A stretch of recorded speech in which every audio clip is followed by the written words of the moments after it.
Hey everybody, today Rahdo runs down a prototype of Solar City, which is a tile-laying city building game in the future where players are trying to make the greenest metropolis possible. And the way it works is, on your turn, you will always either pay to build one skyscraper or upgrade an existing skyscraper that you previously built, or build a public building.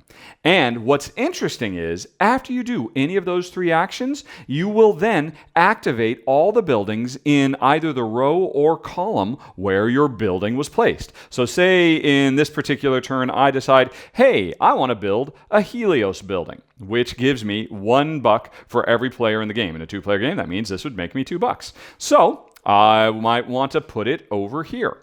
Now, the cost to build a building is equal to the number of buildings you've already built. In this case, I've already built 4 buildings, so this is going to cost me 4. I only have 3. So that means I'm going to have to take a loan, which basically gives me an additional 3. And if I don't pay it off by giving 6 back by the end of the game, I'll lose a point. But in the meantime, it gave me what I needed. I needed to spend 4 to build this. And now I've got 5 buildings. So in the future, it will cost me $5 to build a building. But now, like I said, I built it here. So I could either now activate column A or row 2, all the buildings in it. There are no other buildings. So let's go on ahead and activate row 2. So I get $2 for this. This is a public building, which is just a passive ability. This Gardens of Life and Science makes it cheaper for me to upgrade skyscrapers. But now I activate my hive building over here, which was nicer earlier in the game because when it's activated, I get $2 for every empty space in the row or column. There's only one empty space left, so I only made $2 off of that. Earlier in the game, I made quite a bit more. But that was my turn. I built, and then I activated the associated row or column. But there's one other very important thing. This is where games get interesting. Whenever a player activates a row or a column on their city, all other players have that row or column blocked, so they can't activate it. So I activated row 2 to build that building, which means Jen has her row 2 blocked, and that's a killer because she can still build in this space, but she cannot activate the rest of the row. This building, which would give her $2, plus these 2 twins, because they're next to each other, that would give her $8. So if Jen could have built something here and activated this row, she would have made at least $10.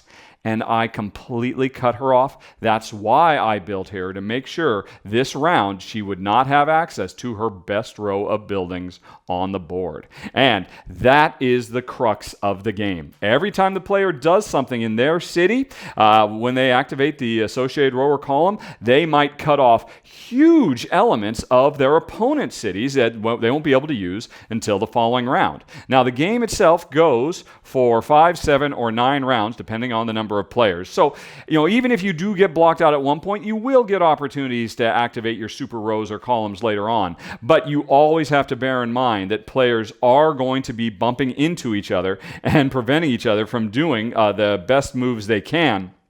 And that is a huge part of the strategy. So that's the way buildings work. Say Jen decides, well, I would like to build a public building. There's always 3 out on display. And over time, if nobody builds them, money builds up just begging you to build them. So Jen figures, hey, the Williams Block Theater, nobody's built it. She'll take the $4 for free to build this thing. Now, it costs 6, but this effectively costs Jen only 2 because all the money that had been built up. So now Jen can put this anywhere she wants, and again, she will activate the associated row or column. I think Jen's going to return the favor. She'll go on ahead and put this, well, this is interesting. She wants to put it here, because then she will block off column C, which kills a big moneymaker for me. So she wants to stop my row from activating. But really, she wants to put this public building over here because this zone skyscraper earns more money the more public buildings. And so you can see if Jen puts this here, she would have 3 public buildings. This would be a $3 skyscraper for her. So does she do what's best for her, or does she do a slightly less good move and really cut me off? I think that's what she'll do. So she's activating column C, which means I am losing my column C. But now she gets $4 off of it. She didn't get to activate both her twins, but she did get to activate one of her twins, and she makes $4 off of that. Let's see here. And These are both passive buildings. They are just abilities she has all the time. So that would be Jen's turn. So again, you can see how the strategic decision making is always about, do I build what's smartest, or do I cut stuff off, or do I make moves before somebody else cuts me off? Anyway, because she built that, a new building comes out, the Sky Radio Tower, and over time, if nobody builds it, it will build up more money and eventually victory points begging to be chosen. Now, the last thing you can do, you've seen us build buildings, you've seen us build public buildings. Let's come back to my turn. I think I'm going to upgrade one of my existing towers. That's the third thing you can do. Now, to be able to do that, the tower has to have an open row or column that you can activate. I will go on ahead and upgrade this skyscraper into a sky garden. Now, the first time you do it, it doesn't cost anything. So I basically just flip this, and having built here made me not lose a point, because every empty space in your city at the end of the game, you lose a point, but every sky garden you have gets you an extra point. So I basically now got 2 points off of this space, and a one-time special ability of getting to perform an extra action. Although before I move on, I have to upgrade, I have to either activate the row, I can't, or the column, so I'll activate this row, thereby cutting off this row from Jen. She doesn't mind that very much. But anyway, before I do the extra action, I have to note that I now have 1 sky garden and 1 less skyscraper. So it just got cheaper for me to build skyscrapers again, because this has been taken off the board and replaced with an upgraded version. So that's how upgrades work. And then it would be Jen's turn, and a round keeps going until everybody has had all of their rows and columns either blocked or activated, and then that's when we clear them all out, more money accumulates on the public buildings that nobody's taken, and we move on to the next round. Now, every time you play, you're going to get a different combination of public buildings, although there are a finite number, so first come, first serve. And also, you will always get a unique combination of 2 different types of buildings in each of these 3 piles, and you lay these cards out at a glance to know what the regular ability and the upgraded Sky Garden ability is for each one. So, every time you set up Solar City, you are going to get a very, very unique city building experience that happens to be, especially as a 2-player game, very cutthroat. Jen and I love the puzzle of this game. It's so sharp. It takes ideas from Santa Maria and Glenmore,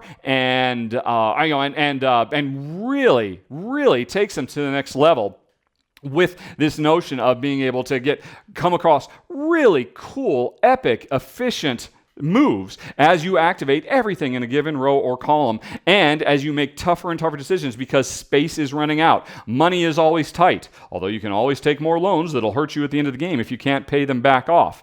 But the addition of every time I do an action, not only I think about what's best for me, but also what's worst for you, what cuts you off and prevents you from being able to do anything, is just a little bit too cutthroat for me and Jen. I expect at higher player counts, where you don't have just one other person, you'll be able to, that you're worrying about, you can focus more on what's best for you instead of what's worse for your opponent. But Jen, I found, as a 2-player game, Solar City, while a brilliant, lovely, charming, puzzly city builder, is just a little bit too cutthroat for me and Jen. And that's it, folks. That is the rundown on this prototype of Solar City. Thanks very much for watching. Have a very, very nice day. Talk to you later. So long. Bye-bye.